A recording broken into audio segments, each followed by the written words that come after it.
You're watching News at Prime. Let's get into this now. There's been mixed reaction to President Cyril Ramaphosa's attendance of Mozambican counterpart Daniel Chapo's inauguration. Over 300 people have died in the neighboring country since the post-election protests erupted in October last year, after the opposition claimed that they were voting irregularities. Let's get the details now of how the inauguration went, including the ceasefire deal that is being reported about tonight between Israel and Hamas. The ANC's head of International Relations Subcommittee is Nomvula Mokonyane. She joins me in studio tonight. Good evening. Good evening. And thank you very much for your time. Let's start with that trip to Mozambique yesterday.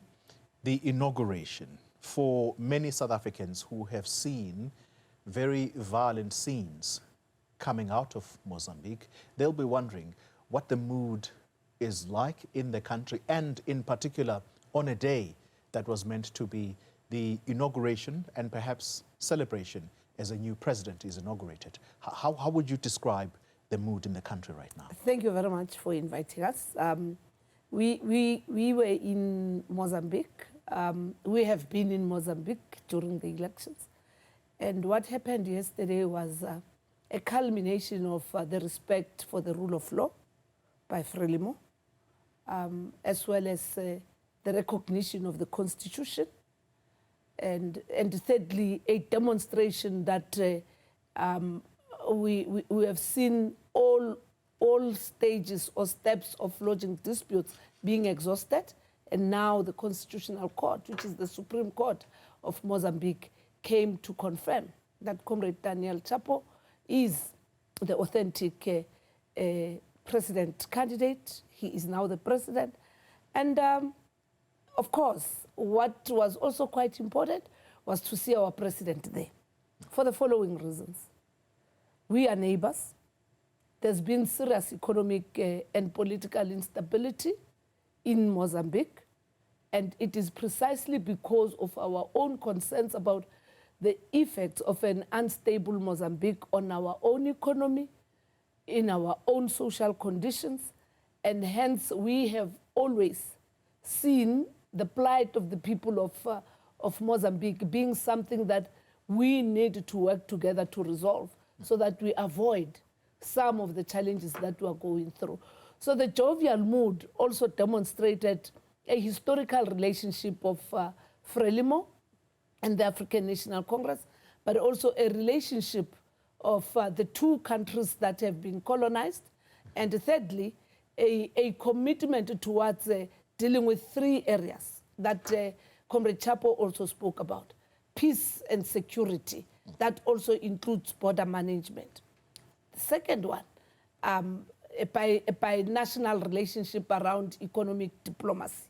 That it is quite important that Mozambique has to up its stake around economic relations with its neighbors, so that then Mozambicans can actually be dependent on their economy and use their own skills and be reskilled for the new economic growth path. And the third one that he also raised is the need to have a national dialogue amongst Mozambicans. So these were the issues that were tabled by President Ramaphosa to his counterpart in Mozambique. Am I understanding you? These were the issues that have been on the table of our own discussions as the ANC, together with Frelimo, that now have been expressed on behalf of the government of Mozambique. All right. I want to track back, though, to your description of the mood in Mozambique. You use words like there was a jovial mood in that country yesterday, particularly on the day of inauguration. And then you also speak about the respect for the rule of law by Frelimo. There continued to be reports of people either being dealt with harshly by law enforcement, including reports of people dying. So how can that be a jovial mood?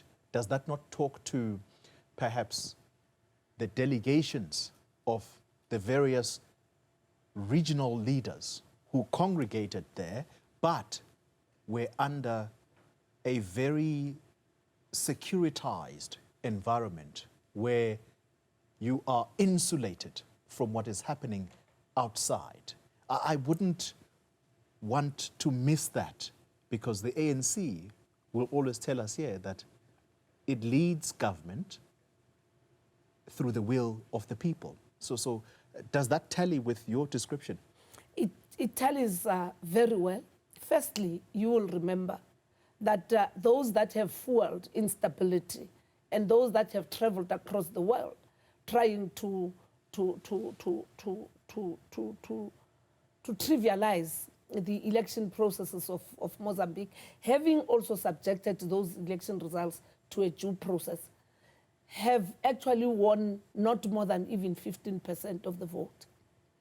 Secondly, it is them who subjected themselves to the rule of law and the institutional processes of Mozambique.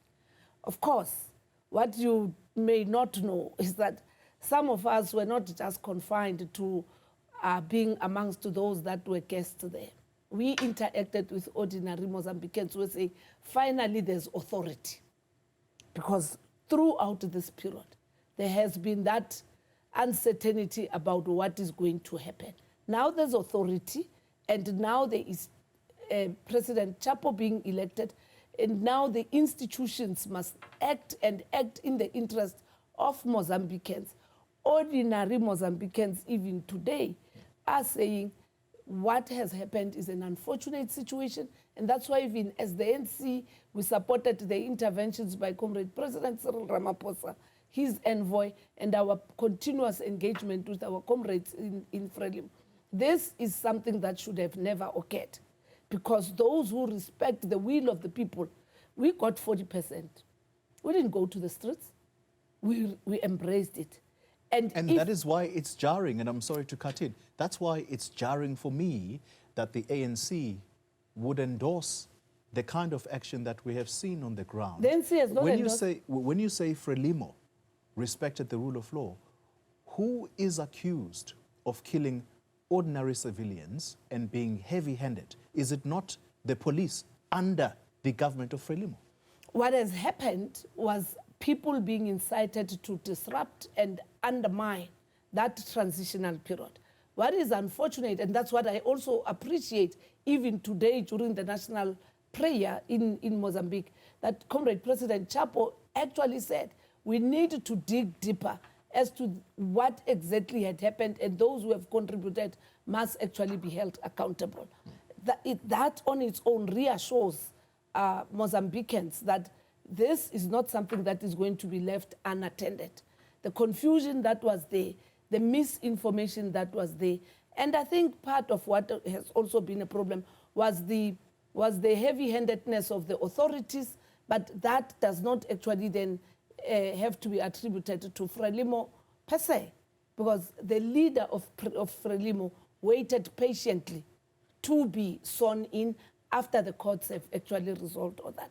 We must put blame on those who have been going everywhere across the world and also inciting Mozambicans and alleging that they will be in the streets protesting, but they've never been seen there. So use his name. Are you saying Venancio Mondlane He's partly is responsible? to blame. He is. He is partly to blame. He is the one who actually took this process to court. And at the end of the day, he didn't actually wait. Instead, he was going around throughout the world addressing different platforms and using his live social media platforms. You don't do that as somebody who embraces the rule of law, because you must actually allow a situation that ensures that the rule of law, the electoral processes, and the constitution of the country is actually protected. And also what is important is the unity of the people of Mozambique. And hence, as the ANC, we embrace that third call that has been made by Comrade Chapo, that there is a need for a national dialogue. Yeah. It means him and Frelimo have reflected on the situation. And hopefully, everybody who's committed to a stable Mozambique and a stable region and a stable continent, and a stable South Africa will participate in that national dialogue. And I'm glad you invoke a stable South Africa in the context of an unstable Mozambique.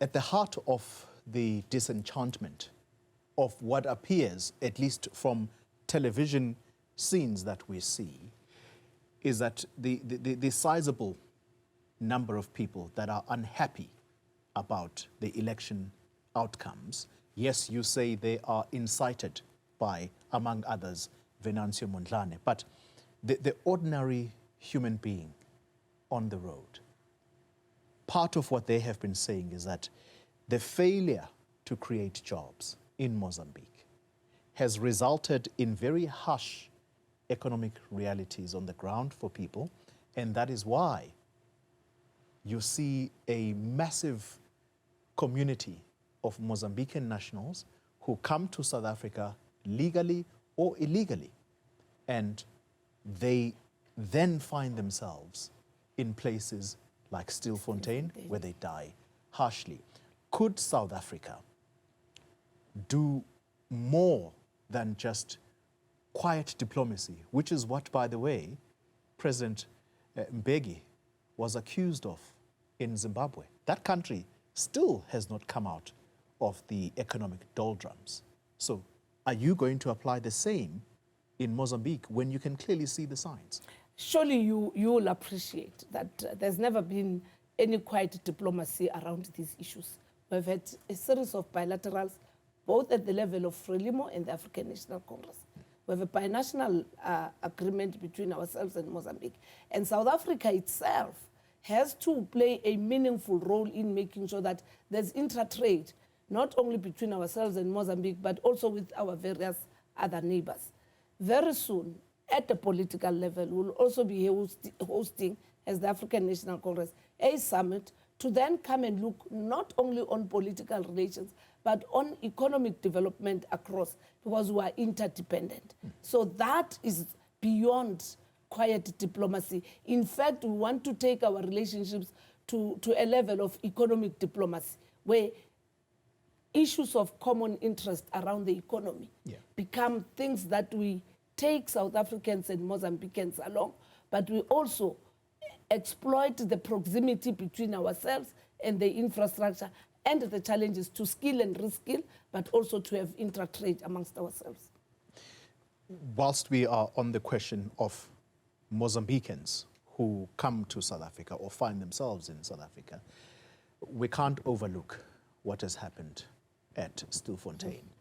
And based on the actual evidence on the ground, so the police in South Africa are clear that in the majority of people who are arrested at Stilfontein, it's Mozambicans, then followed by other regional countries. The last number of people who are accused of being or of conducting illegal mining at Stilfontein is actually South Africans.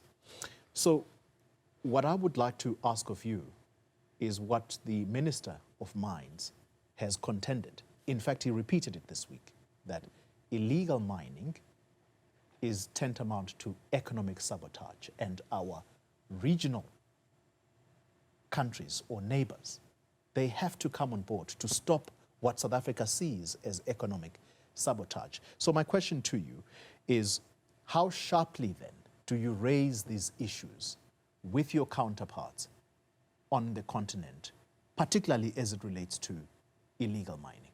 You see, Xoli, the continuous exploitation of our mineral resources is something that we need to look at, especially the exploitation of those resources without beneficiation of the ordinary South Africans, Mozambicans, and anyone, anywhere in their own countries of origin. We know that we are, say, for example, here in Gauteng and the mining belt, a product of the migration patterns beyond the South African borders.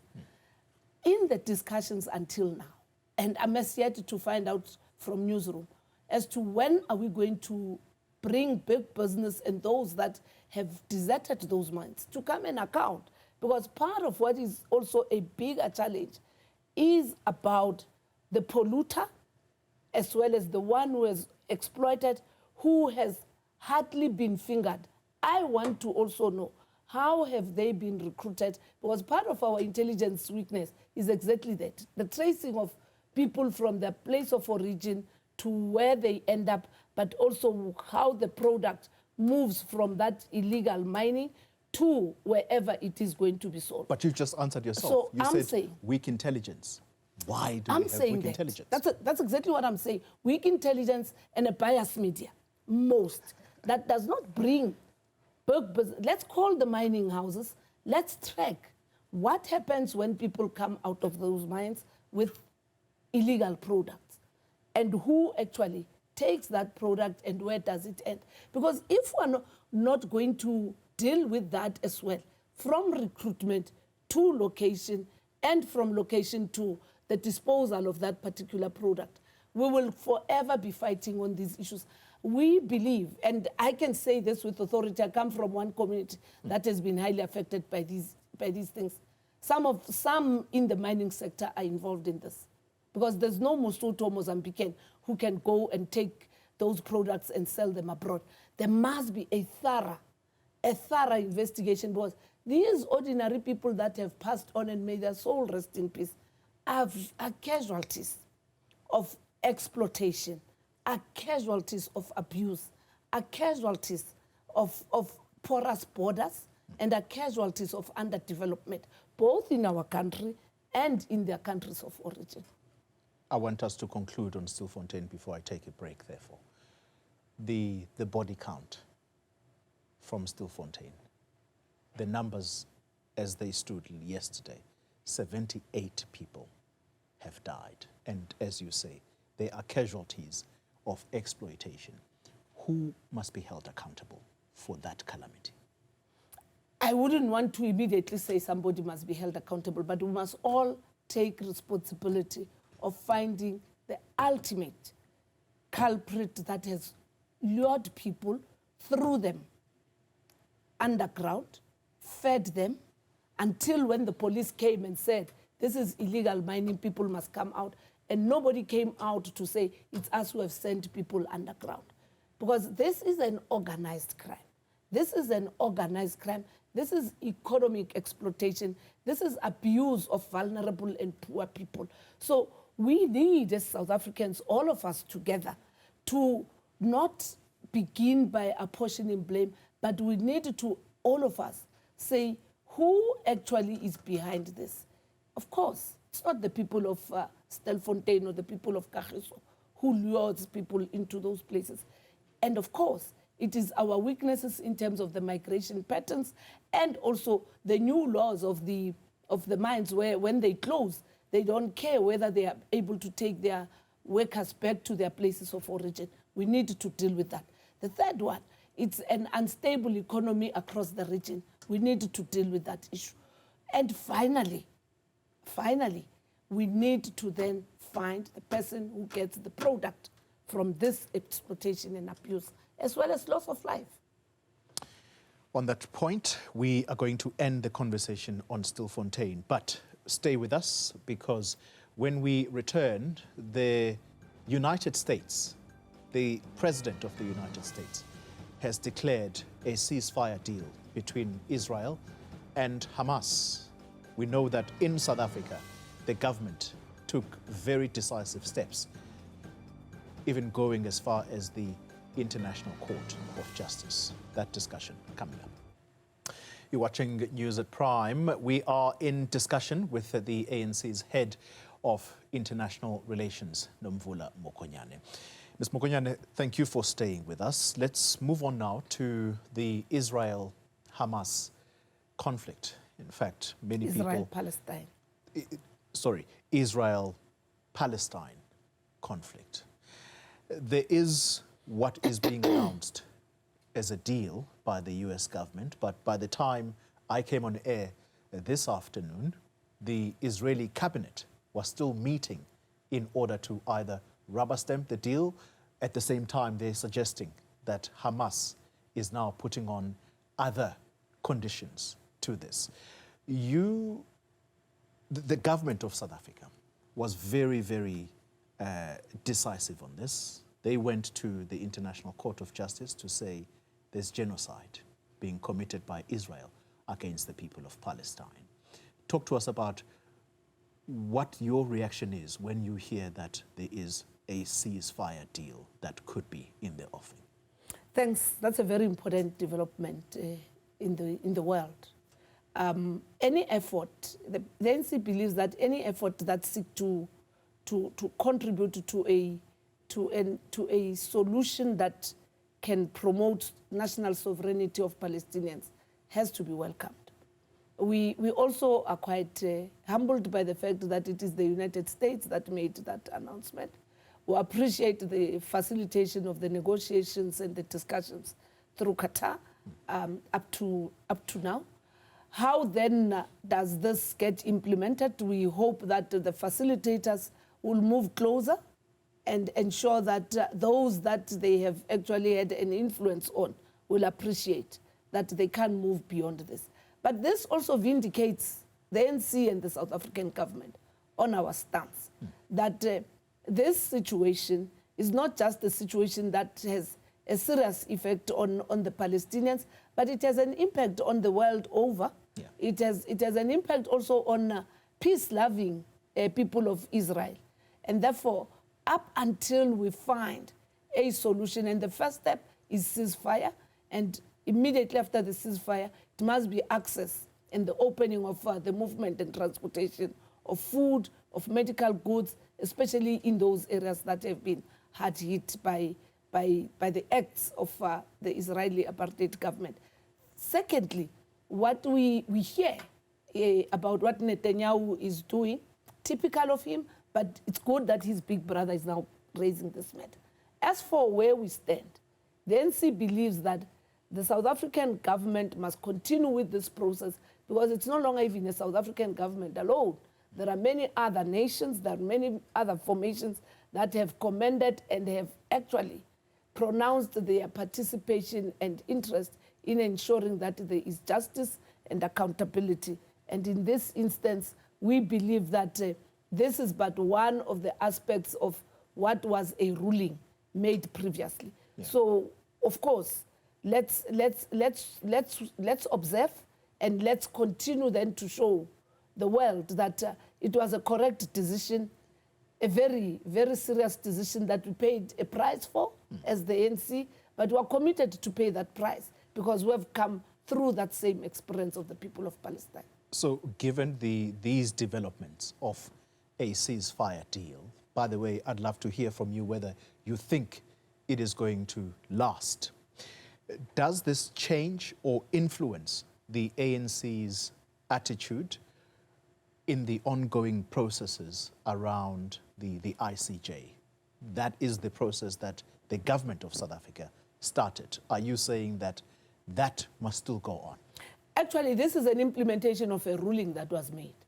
So we need to make sure that all other aspects of the ruling have to be complied with, and it does not change any of our views against this genocide that has happened. So nothing is going to be reversed. In fact, this makes us to be much more convinced that we are correct and that we must intensify the voice for a free Palestine and also a united Palestine. And most importantly, a dialogue that can find a permanent and everlasting solution so that all of us, we can contribute towards the redevelopment of Palestine. Do you think the ceasefire deal will hold? Let's give it a chance. We remain hopeful that every effort must be given the necessary support. If it fails, again, we will not tire to continue saying there is a need to talk. Our own experience is that it is only through dialogue. You can go to war, you can do everything, but at the end of the day, there has to be engagement. And in this instance, it's those that are historically known to be close to Netanyahu and the apartheid state of Israel who have actually made this call.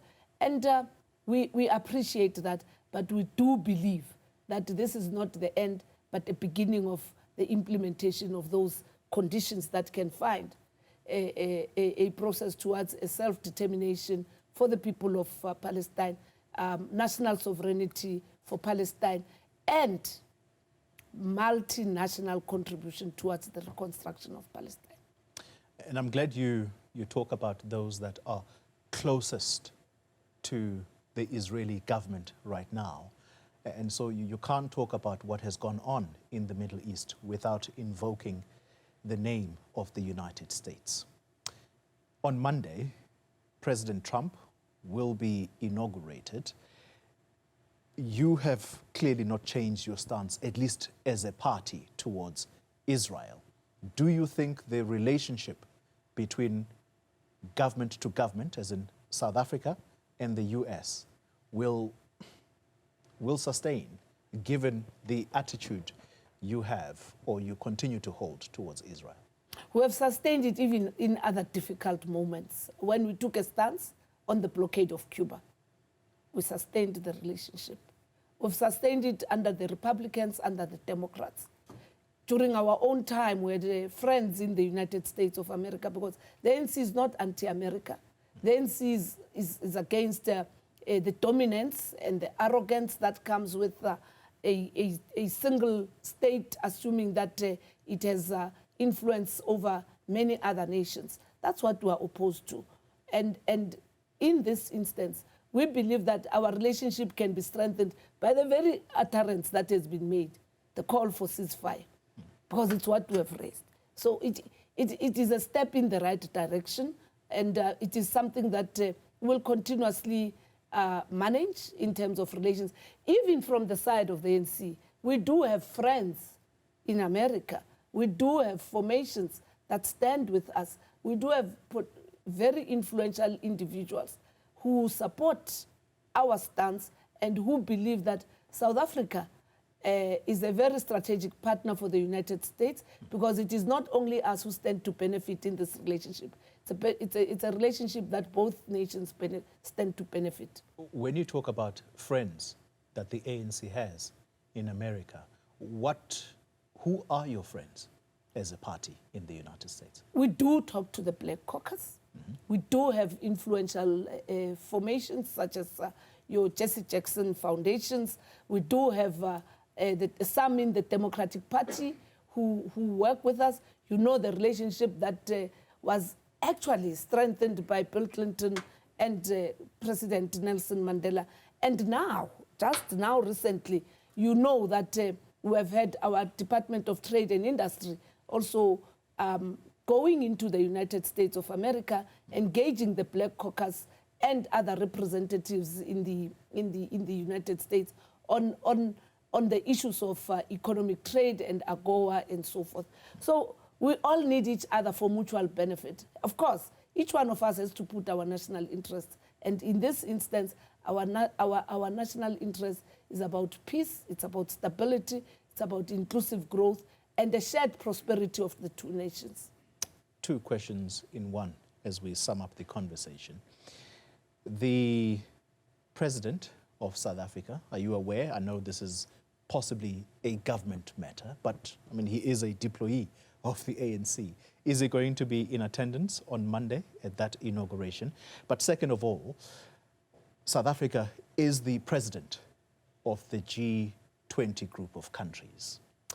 Are there specifics that you have instructed your deployees in government to make sure that they are achieved by the time we pass on this presidency of the G20? Yes, the issue around peace and stability is very important. The issues about economic relations is very important. That's what we have raised. And amongst other things, is about reforms in some of the multilateral formations. They're very important for us, because we can't also continue to trade and relate using the very instruments that have not actually been of mutual interest and benefit for all of us. We are also taking Africa into the G20, so it's not South Africa. And that's what we have been consistent on, just as we did with BRICS. Of course, the president will be invited. We only are going to see each other tomorrow, and we'll hear from him. But as for the ANC, for now, we do not have an invitation. All right. Thank you very much for your time.